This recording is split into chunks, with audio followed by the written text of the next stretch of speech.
Wrestling அப்டேட்லாம் உடனே தெரிஞ்சுக்கணும்னா மறக்காமல் நம்ம சேனலை சப்ஸ்கிரைப் பண்ணிக்கோங்க. வாங்க வீடியோக்குள்ளே போகலாம். நம்ம ஜான் சீனா தான் எலிமினேஷன் சேம்பர் மேட்ச்சில் வின் பண்ண போகிறாருன்னு ரெஸ்லிங் அப்சர்வர் ரீசெண்டாக இதை பற்றி சோஷியல் மீடியாவில் சொல்லியிருக்காரு. அதாவது ஜான் சீனாவை ஒரு வேளை ராயல் ரம்பிள் மேட்ச்சில் வின் பண்ண வச்சுருந்தா எலிமினேஷன் சேம்பர் பேப்பர்வியூ கண்டிப்பாக மொக்க ஆகியிருக்கும்.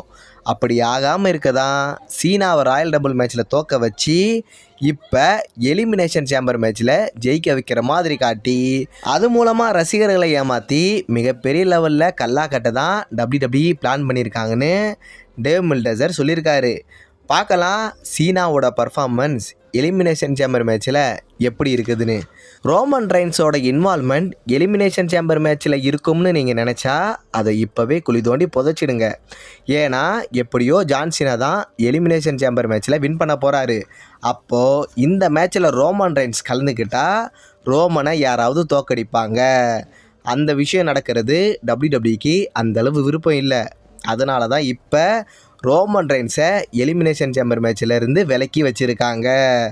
ரெஸ்ல்மேனியா 41 ரொம்பவும் நெருங்கிடுச்சு. பட் ரோமன் ரெயின்ஸ் WWEயில் ஆக்டிவாக இல்லை. என்ன கொடுமை சார் இது.